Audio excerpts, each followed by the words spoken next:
কোরবানির রশি পর্যন্ত ব্যবহার করা যাবে না। হ্যাঁ, ফালায়া দেওয়া যাবে বা সৎকা দিয়া দেওয়া যাবে, নিজের ব্যবহারে লাগানো যাবে না। চামড়া ব্যবহার করতে পারেন আপনি প্রসেসিং করে, কোনো নিষেধ নেই চামড়া, কিন্তু বিক্রি করে টাকা নিজে খেতে পারবেন না, এটা দান করে দিতে হবে। আবার এটাও সত্য, কসাইকে মজুরির বিপরীতে দিতে পারবেন না, যে তুমি বানায় দাও চামড়াটা লয়ে যাও, এটাও চলবে না। বা তোমাকে 5 কেজি গোস্ত দিয়ে দেবো, এটাও চলবে না। বিনিময়ে কিচ্ছু দেওয়া চলবে না, রশি পর্যন্ত দেওয়া চলবে না। ভালো করে জেনে নেন। কিন্তু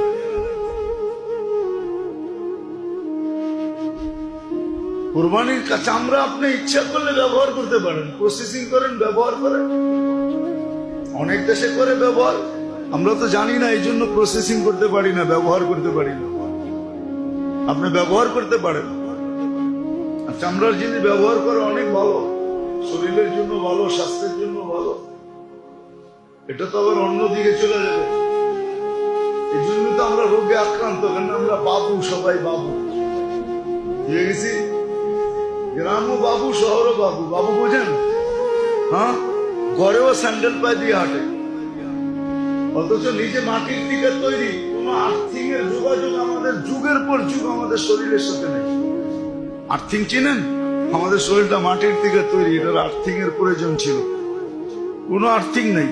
এটা আবার আলাদা কোনোদিন মনে হইলে বলবো না।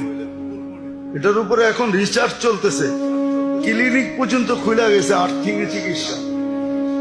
আর্থিং দিয়ে চিকিৎসা, আমাদের আর্থিং নেই, শরীরে আর্থিং পায়। আগের যুগের মানুষ স্যান্ডেল পায়ে দিতেন, আর বিয়ে শাদিতে গেলে পায়ে দিতেন, বাকি সারাদিন খালি পায়ে হাঁটতেন।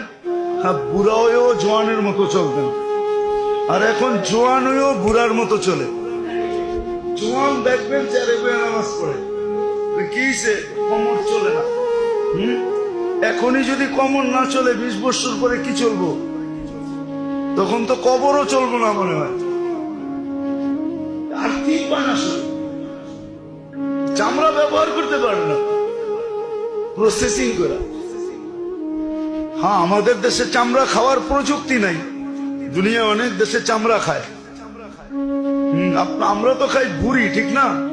হ্যাঁ, যেটা খাওয়ার না ওইটা খাই। চামড়া কিন্তু বুড়ির চেয়ে